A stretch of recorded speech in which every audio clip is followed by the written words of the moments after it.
We live in an era of 80th-hour performance trucks and six-figure supercars. It feels like the barrier to entry for having actual fun behind the wheel is higher than ever.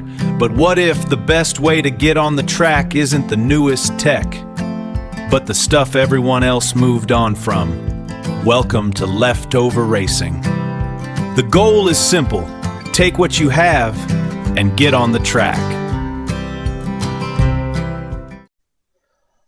Hi, Mustang 281 is now leftover racing. Why the change? Well, Mustang 281 is tied very much to videos of a single car on the track, whether that's on road course HPDE events or on autocross. Over the past 2 years, our efforts have broadened, and the channel needs to keep up. Going forward will be videos of on-track exploits, but we'll also include videos of challenges, making the best of track days with the limited leftovers from the family budget. Run what you've got is the philosophy of leftover racing. In our case, that's an early Gen 5 Mustang known as the S197 platform.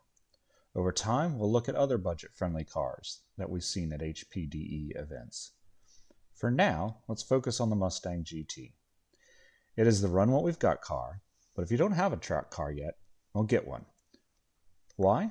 The S197 Mustang, specifically the 2005 to 2009 era, is currently in the sweet spot of depreciation. It's old enough to be affordable, but new enough to have a rigid chassis and modern safety. Most people chase the 5.0 Coyote engines in the 2011 and following models, and I get it. 412 to 500 horsepower is a hell of a drug, but that demand keeps the prices high. By sticking with a 3-valve 4.6, you're saving thousands of dollars up front. That's money that can be saved for tires, brakes, and track fees. Leftover racing, we don't care about winning the spec sheet war, we care about getting seat time.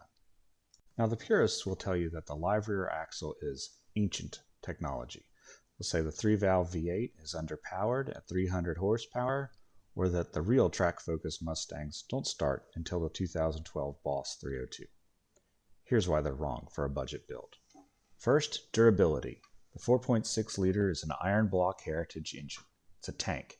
It handles heat well, which is the #1 killer on track days. Second, predictability. On a simulator like iRacing, you learn quickly that a live axle communicates exactly what it's doing. It's honest. It teaches you throttle control and weight transfer better than a car that masks your mistakes with an independent rear suspension. And finally, the aftermarket. The platform's been around for nearly 20 years. Every fix has already been discovered and easily found online. Parts are sitting on shelves in every auto parts store in the country, and they're easily made and cheap. As I noted, the racing part of the name isn't just about the finish line. It's about the logistics of getting there and using track time well. For the car, that means keeping to a true budget platform. The car has to be versatile. S197 Mustang is a simple car.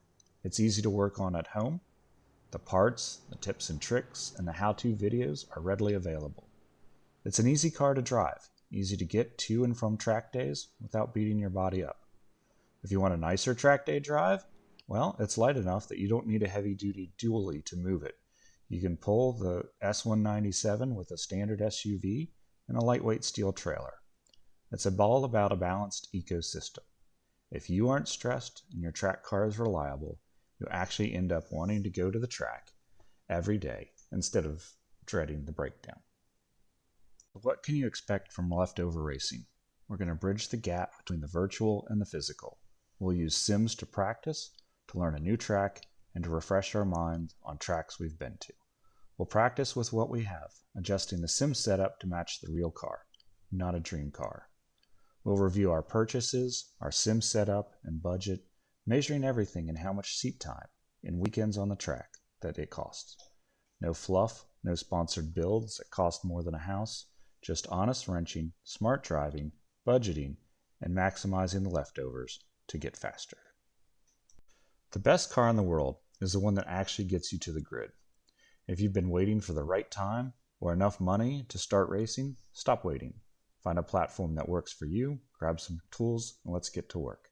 I'm Scott, and this is Leftover Racing. I'll see you at the first turn.